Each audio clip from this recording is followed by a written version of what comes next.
Hello and welcome to the FAIR Principles Explained lecture. My name is Luis Bonino and this lecture is part of the FAIR Principles and the Verification Process course of the University of Twente. Today we will discuss in more detail each of the FAIR Principles, their initial intentions, the aspects we should consider, and how we should interpret them so that we can transform the principles into actions to improve data stewardship. First, let's see how we can look at these principles. These are the FAIR Principles as they were presented in the paper named The FAIR Guiding Principles for Scientific Data Management and Stewardship in March 2016. We have 10 principles, 15 if we count the sub-principles, and they are divided in 4 aspects: findable, accessible, interoperable, and reusable. One detail that I would like to call your attention is related to the sub-principles. In the original paper, the principles were listed in the box 2. But because of some formatting issues, they are all at the same left margin, without indentation for the sub-principles. Although the numbering indicates the hierarchy, the lack of more explicit visual indication led people to believe that we have 15 independent principles. For example, we don't have 4 accessibility principles.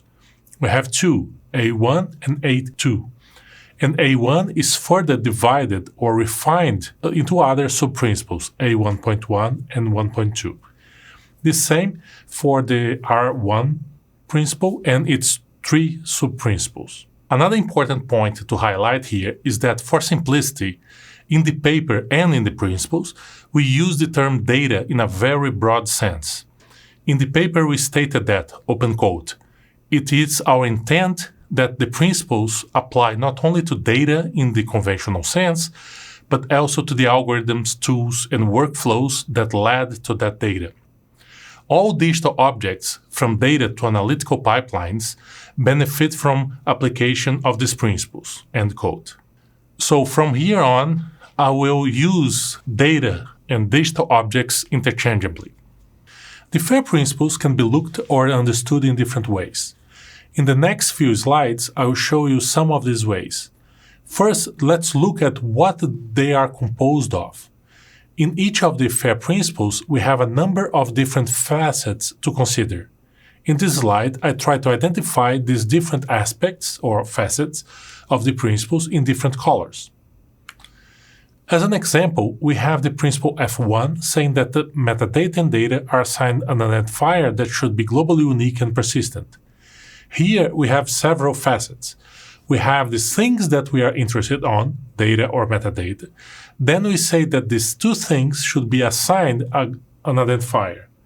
Then we say that the identifier assigned to metadata or data should present 2 characteristics. It should be globally unique and it should be persistent. Later on, we'll discuss what these aspects or facets actually mean for each of these principles.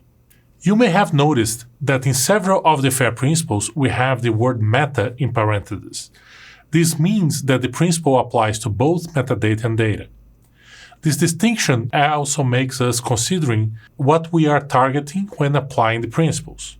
Are we going to work on the data or on the metadata? Let's first look at the metadata by removing the parentheses. Then we have that all principles target metadata, even the ones that also mention data. For instance, principle F2 says that data are described with rich metadata. How do we follow this principle? Not work on the data directly, but by having metadata that richly describe the data.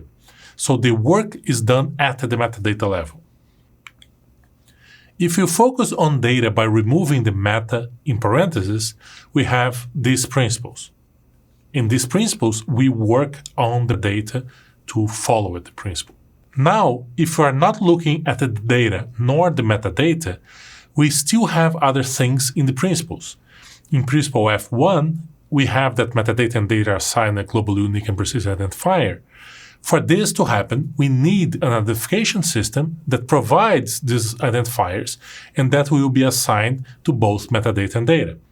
In principle F4, where metadata and data should be registered or indexed in a searchable resource, we need the searchable engine where we will register or index the data or metadata.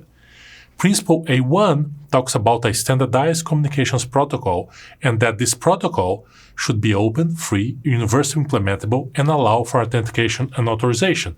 The protocol, not the data or metadata. Principle I1 refers to a language for knowledge representation and the characteristics of being formal, accessible, shared, and broadly applicable is for the language, not the data or the metadata. In Principle I2, the vocabularies that are used in the data or metadata that should follow also the FAIR principles. In Principle R1.1, as part of the rich description with a plurality of accurate and relevant attributes that we described our data and metadata, we have to refer to a usage license. And in the Principle R1.3, for our metadata or data to meet the domain-relevant community standards, these standards should exist in the first place, and we refer to them to inform which ones our digital object meets. In yet another way of looking at the FAIR principles, we can split them in the parts that are related to technology, meaning that a technological tool or infrastructure can take care of. For example, in the principle F1, the global uniqueness of the identifier can be seen as a property of the algorithm that generates the identifiers. We can program a piece of software in such a way that we can guarantee with a high degree of certainty that there will be no other identifier pointing to another object. On the other hand, we can look at the parts of the principles that rely on social agreements or interactions. Also looking at the principle F1, while the global uniqueness of the identifier can be seen as a technology property, the persistency of the identifier is a social agreement. This is because the persistency is related to how long the identifier will keep identifying a given object. The organization responsible for the identification system is the one that decides how long they will guarantee this persistency. The same way, it is a social agreement that communities should have to define how rich should be the metadata that describes the data, as defined in the principle F2. Now let's look at each of the principles. The findability principles, as the name suggests, have the goal of providing guidelines on how to make metadata or data more easily discoverable. The principle F1 says that metadata and data should have a globally unique and persistent identifier. This is a very fundamental principle, as the need for identifiers is also in several of the other principles.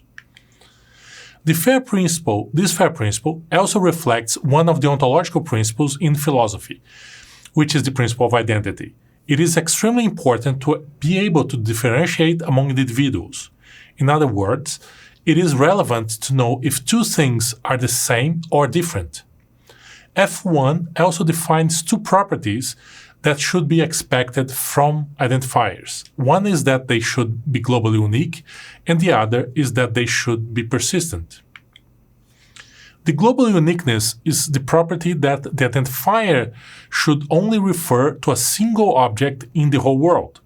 It is not enough that the identifier is unique in your local database. It should be unique across all the databases in the world. This property can be guaranteed by the identifier generation algorithm of the identification system. The other required property, persistency, relates to the longevity of the identifier and its ability to keep identifying the same object over a period of time. The FAIR principle does not dictate that identifiers should be eternally persistent, which would be unfeasible to guarantee anyway, nor says anything about the minimal amount of guaranteed persistency time. What we need is that identification systems explicitly declare their persistency policy, including the guaranteed period. Nowadays, we have a number of available identification systems like ISBN, ISSN, DOIs, other identifiers based on handles, persistent URIs, etc. We implicitly assume that the identifiers will be there for a long time, but it's very common that we don't know for sure. Another point of consideration is that we don't always need identifiers that are persistent for a long time. For instance, we probably don't need the identifiers of the tickets of a concert to be persistent too long after the concert takes place. In other situations, like in Natural History Museum, where their samples are there for centuries and should be preserved for centuries to come, we need way longer persistence time for the identifiers. The principle F2 states that data are described with rich metadata. This principle defines a function for the metadata, which is to describe the data. The purpose of this principle is that if we don't have the identifier, the digital object should be described with rich enough metadata that we can find the object by searching for the object using the combination of the items in its metadata. Another premise here is that the richer the metadata, the easier it will be to find the data. This principle encourages data providers to be as generous as possible in providing metadata so others could more easily find their digital objects. We all know that it is difficult for anyone making their data available to sit down and fill a big form with the metadata properties. We should try to automatically capture as much metadata as possible to facilitate the provisioning of the metadata. Another useful development related to this principle is the ability to have metadata being provided over time. We should make possible that not only the original data creator provides metadata, but also people that reuse the data, or curators. The reasoning behind it is that the original creator has its own goals and uses when created the data, and as a consequence, the metadata information reflects with a certain bias this context. Other people that reuse the data in potentially other contexts may have a different experience that could be useful for anyone in a similar situation. Of course, we also need agreements in what we should consider rich enough metadata. And different types of digital objects require different metadata. For instance, the metadata of a heart rate dataset may need different metadata than a dataset about solar activity, which may need different metadata than a controlled vocabulary or a service. The principle F3 states that metadata clearly and explicitly include the identifier of the data it describes. For example, the metadata of a given dataset should contain the identifier of the described dataset. The motivation here is that if you don't already know the identifier, the discovery of a digital object should be possible from its metadata. For this to happen, the metadata must explicitly contain the identifier for the digital object it describes. This principle requires that data identifier in the metadata is both clear and explicit. The explicit requirement is about the ability to find the identifier of the target digital object in the metadata content. This principle is especially important if we index the metadata separately from the described digital object. If the digital object identifier is not explicitly present in the metadata content, then we would have a lot of information about an object, but we wouldn't be able to tell which object is being described. But then we have another problem. How can we differentiate in the metadata content which identifier is in fact the identifier of the object that this metadata is describing? Because maybe in the metadata record, you may have a number of other identifiers for other objects that are somehow related to your target object. For that, the principle F3 also requires that object identifier to be clearly included in the metadata content. This means that we should be clear that a given piece of metadata is the identifier of the described object. In the example in this slide, we have the property identifier, defined in the Dublin Core vocabulary, that indicates that the number 404339994 is the identifier. Good. Now we have identifiers for both our data metadata.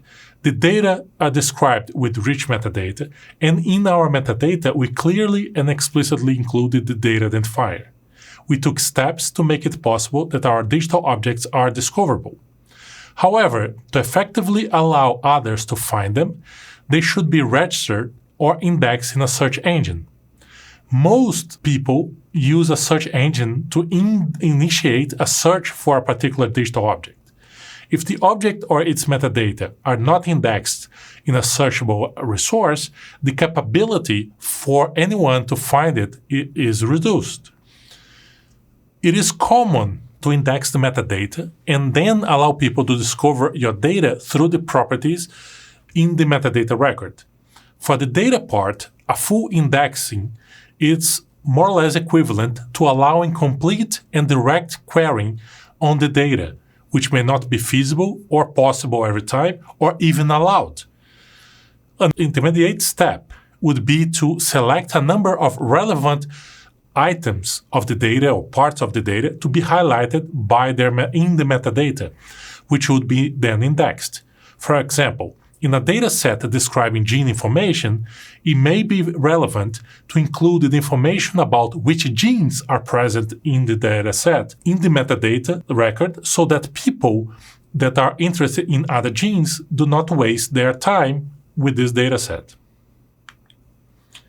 The accessibility principles in FAIR have the goal to provide mechanistic guidelines on how to actually access the data or metadata.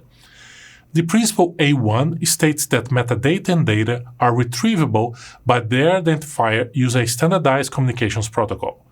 Here, the idea is that once you have an identifier of a digital object, this identifier uses a standardized communications protocol that allows us to retrieve the object. The standardized part is important because we would like to have a predictable way to access the resource or the object. Because of this, the super-principle A1.1 requires the communication protocol that we should use to retrieve the object using the object identifier should be open, free, and universally implementable. The idea here is that the communication protocol should not be a bottleneck to access the object. Then the protocol should be open and free so that anyone could have free access to the specification of the protocol and should be able to implement it. One important note here is that accessibility in FAIR does not mean that the metadata or data should be openly and freely accessible. The communication protocol should. Some data cannot be open for whatever reason, like privacy, security, legal, etc. For example, financial or health data normally have very strict access conditions. There is no such thing as closed data because someone has access to them. What we have here is either openly accessible data or data with restricted access. And, of course, some metadata content may be sensitive enough to require access restrictions. In this situation, the principle A1.2 states that when metadata or data require, the communications protocol that we use to retrieve them should support authentication and authorization procedures. There is an increasing requirement to keep relevant digital objects available in the future. However, part of good data stewardship is to define when things should cease to exist. The reality is that either by design or by accident, it may be the case that some digital objects are no longer available. But these digital objects may have been used or are being used or are referenced or cited by others, and it is important that we leave at least metadata behind so that others could know what existed before and its characteristics. If you want to be an even better steward, then you can update the metadata record with information about the reasons for the target object to no longer be available. In some cases, the object has been replaced by a newer or updated version. Then, in the metadata record of the old version, you can explain that there is a new version and points to it. FAIR provides some principles to support a minimal level of interoperability among digital objects. Interoperability is arguably the hardest aspect of FAIR. Part of this difficulty is because interoperability happens in different levels, like message exchange, synthetic and semantic, etc. For example, we can be able to interoperate and exchange messages, but not be able to even read the messages because we don't know how they have been coded or structured. Or we can have syntactic exchange messages we use an agreed upon structure but don't know the meaning of the parts of this structure. In practice, consumers or reusers spend a significant amount of time trying to make sense of the digital resources they need and designing proper ways to combine them. Being able to interpret the parts is fundamental to be able to integrate and interpret them.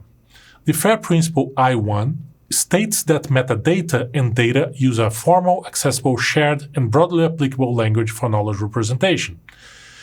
The main goal of this principle is to provide a common understanding of digital objects by means of a language for knowledge representation to be used to describe these objects. The chosen language should have a formal specification, which means that the language has the vocabulary, syntax, and semantics defined in a precise way. Normally, this supports for mechanized interpretation, where machines are able to consume information with at least a basic understanding or interpretation of its content. Principle I1 also requires that the knowledge representation language to be accessible and shared, meaning that others should have access to the language's specifications and are able to read the specifications and learn the language. Once the language has been learned, people are able to directly understand the digital object or to implement the language in a software so that the software can interpret the digital object represented using the language. When we are describing data or metadata, we often use vocabularies that provide us with the terms or concepts that are adequate to represent the content. However, if we use vocabularies in our data or metadata, we should make sure that they are also fair in their own right, so that others, humans or machines, can find, access, interpret, and reuse them. Here, the community still needs to define how fair this vocabulary should be, meaning which FAIR principles are required to be followed or to be met by these vocabularies. Relationships within digital resources and between local and third-party data have explicit and useful semantic meaning. An important aspect of FAIR is that data or metadata, in general, do not exist in a silo. Because of this, the principle I3 states that metadata and data include qualified references to other metadata and data. A qualified reference is a reference to another resource where the nature of this relationship, or the reference, is also clearly defined. For instance, when multiple versions of a metadata file are available, it may be useful to provide links to refer to prior or next versions using qualified reference such as prior version or next version, preferably using a commonly used vocabulary where these references or relations have been defined. In the FAIR Principles paper, when presenting the principles, we indicated that in the principle F2, the richness part of the rich metadata is further described by R1. This means that by rich metadata in F2, we mean with the plurality of accurate and relevant attributes. However, F2 focuses on findability, and R1 is concerned with enabling machines and humans to assess if the discovered digital objects are appropriate for reuse, given a specific task. For example, if I need data about the touristic attractions in a specific city that have online ticket purchase, not all touristic attraction data sets may be useful for me if they do not contain information for that particular city and do not bring information about the availability of online ticket purchase. This reinforces the need for providers or other curators or reusers later to consider not only high-level metadata properties that will assist in generic search, but also to consider more detailed metadata that will provide much more operational instructions for reuse or more specific, domain-specific, application-specific. The R1 sub-principles define some critical types of attributes that contribute to R1. But again, people should be as generous as possible and can and should definitely provide more than these sub-principles indicate. Digital objects and their metadata should always include a license that describes under which conditions the objects can be used, even if it's openly reusable and accessible. By default, resources should not be legally used without this clarification. The absence of a license does not mean that it is open. It just creates an unclarity on the usage or reusage conditions that may even have legal consequences. As expected, the license should be clear on the terms it defines for the reusability of the object. It also should be accessible. If I'm not able to access the license to check the conditions, how can I know if I'm allowed to reuse the object? Note that the principle says that the license should be for both data and metadata. This also opens the possibility that the digital object may have a different license than its metadata. Commonly, metadata tend to have more unrestricted license, while some digital objects may have more restrictive licenses. One key aspect for reusability is to understand how the object came about. For this, the sub-principle R1.2 requires that metadata and data are associated with detailed provenance. The idea is to include information to answer questions like who created this, when was it created or last modified, in which context, how and who funded. Provenance information helps people and machines assess whether an object meets their criteria for their intended reuse, and what procedures may be necessary in order to reuse it appropriately. By design, FAIR does not directly deal with aspects like quality and trust. These are two examples that are highly contextual. Something that may be of high quality for one purpose may not have enough quality for another purpose. And I must trust this object in this situation, and I may not trust this object in another situation. However, the availability of detailed provenance can provide the information necessary to assess the quality or the trustworthiness of an object. The sub-principle R1.3 is all about convergence and how to foster reusability. It states that metadata and data meet domain-relevant community standards. The idea is to avoid reinventing the wheel whenever it is not necessary. For example, if in your community it is a common practice to use a given file format for a specific type of data, if you are generating this type of data, it would be better if you also use this file format. Some other communities define minimal information standards, describing the minimal set of metadata items required to assess the quality of the data acquisition or processing and to facilitate reproducibility. Other communities prefer to use some controlled vocabularies or ontologies, while others define some acceptable usage licenses. Regardless of your community or the type of standards they have, the message here is to try to use these standards as much as possible. Of course, in some situations, there are no defined standards for what you want to do, and in this case, you can define your own approach. But then you should also engage in your community to check whether this new approach can become the community's new recommended standard. Thank you for watching.